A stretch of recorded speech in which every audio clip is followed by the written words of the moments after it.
अमेरिकी सेनाओं द्वारा वेनेजुएला के राष्ट्रपति निकोलस मादुरो को गिरफ्तार कर उन्हें अमेरिका ले जाने का मामला हाल ही में चर्चा का विषय बना हुआ है और इस बीच AIMIM प्रमुख असदुद्दीन ओवैसी का इस पर रिएक्शन आया है।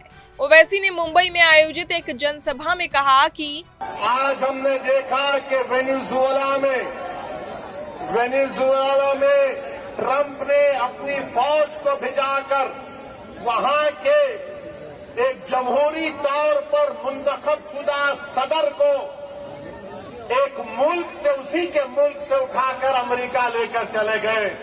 नरेंद्र मोदी जी, अमित शाह, देवेंद्र फडणवीस, जब ट्रंप अपनी फौज को भिजाकर वेनेजुएला से कदमी को उठा सकता है, जब सऊदी अरब यमन में मुखल्ला के पोर्ट पर बमबारी कर सकता है, मोदी जी हम आपको कह रहे आप पाकिस्तान में भिजाकर जो मुंबई की सड़कों पर साजिश करने वाले 9/11 के जालिम लोग हैं, चाहे वो मसूद अजहर हो या फिर लश्कर तैयबा का वो जालिम शैतान हो, मोदी जी 56 इंच का सीना है तो भिजाकर उठाकर लाओ।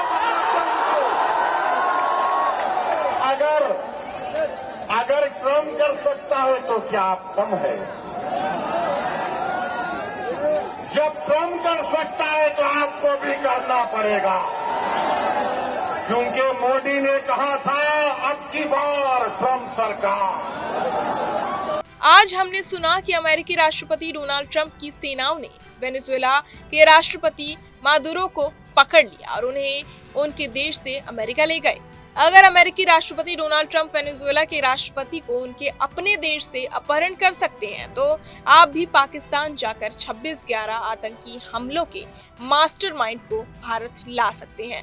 मोदी जी हम आपको कह रहे हैं, आप भी पाकिस्तान में जाकर जो मुंबई की सड़कों पर साजिश करने वाले 26/11 के जालिम लोग हैं, चाहे वो मसूद अजहर हो या फिर लश्कर तैयबा का जालिम शैतान हो, उन्होंने कहा मोदी जी 56 इंच का सीना है तो भेजकर उनको उठाकर लाओ।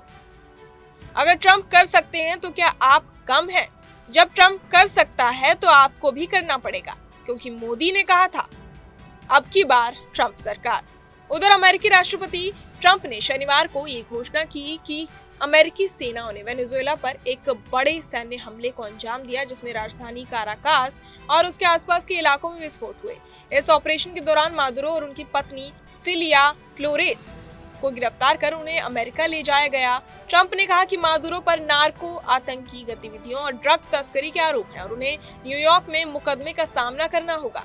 ट्रंप ने भी बताया कि अमेरिका अब तक वेनेजुएला को अंतरिम रूप से संभालेगा जब तक वहां एक सुरक्षित और उचित सत्ता हस्तांतरण नहीं हो जाता। हालांकि इस सैन्य कार्रवाई पर वैश्विक स्तर पर मिश्रित प्रतिक्रियाएं आई हैं।